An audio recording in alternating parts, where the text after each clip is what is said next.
বৰপেটা জিলাৰ মন্দিয়া আৰক্ষী চকীৰ অধীনস্থ আগমন্দিয়াত নিশাৰ ভাগত এগৰাকী ড্ৰাগছ সৰবৰাহকাৰীক আটক কৰিছে ৰাজ্যে খেদি মৰিগাঁৱৰ চকীদুল ইছলাম নামৰ ড্ৰাগছ সৰবৰাহকাৰীক আটক কৰি কোটাত বান্ধি ৰাখে। পৰৱৰ্তী সময়ত ঘটনাস্থলীত মন্দিয়া আৰক্ষী উপস্থিত হৈ ধৃত চকীদুল ইছলামৰ পৰা 4টা ড্ৰাগছ ভৰ্তি কণ্টেইনাৰ জব্দ কৰিবলৈ সক্ষম হৈছে। আজি মানে আমাৰ আগমন্দিয়া গাঁৱত মহৰি গাঁৱৰ ল'ৰা সি বহুদিন ধৰি মানে সেইটো কাৰ্য চলাই আছে। আমি এই ড্ৰাগছৰ বেপাৰী হয়, পেডলাৰ হয়। সি মানে কোনোবাই যদি খায়, সি বাইক এটা আছে, সি ফোন কৰে, যিজনে কিনিব তাৰ ওচৰত ফোন কৰে, ফোন কৰাৰ পিছত সি বাইক লৈ আহিব, আহি কেনে তাক দি থৈ কেনে পুৰুতকৈ গুচি যাব। আমি বহুত দিনৰ পৰা শুনি আছোঁ, কিন্তু আমি তাক টাৰ্গেট কৰি আছোঁ, মানে পোৱা নাই। আজি পাইছোঁ তাক, আজি হাতে নাতে পাইছোঁ। আপোনাৰ 4টামান পাইছোঁ আৰু পেলাই দিছে, ধৰিছোঁ, দৌৰ মাৰিছিল, দৌৰি ধৰিছোঁ। এইখিনিয়ে।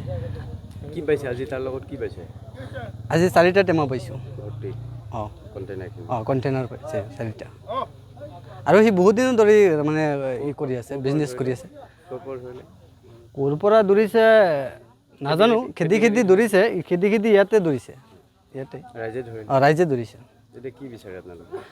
আমি এইটো বিষয়ত মানে আমি আইনক মানে আমাৰ মন্দিয়া আৰক্ষী চকী আৰু আমাৰ বৰপেটাৰ আয়ুক্ত মহোদয়, আমাৰ SP ছাৰক মানে এইটোৱে ক'ব খোজোঁ, যিহেতু আমাৰ CM ছাৰে কৈছে যে ড্ৰাগছৰ যিবিলাক পেডলাৰ আছে ইনকাউণ্টাৰ কৰি আছে, এইবিলাকো ইনকাউণ্টাৰ কৰিব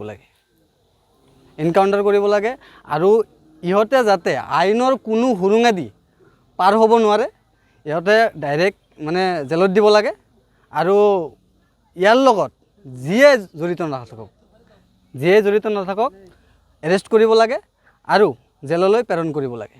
আৰক্ষীয়ে খবৰ দিছোঁ, আৰক্ষী আহিছে, আৰক্ষীয়ে চাই আছে,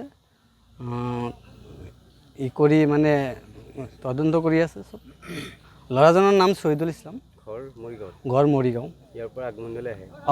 আগমন্দিয়া আহে, মানে গাঁৱে যাই কেনে গাঁৱৰ বহু ল'ৰা মানে এডিক্টেড হৈ গৈছে।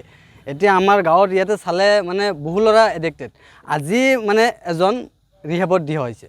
আজি মোৰ ভাইটি হয়, সি মানে তাক ৰিহেবত দি আহিলোঁ, অলপ আগতে দি আহিলোঁ। Bureau' report, N24 Assam.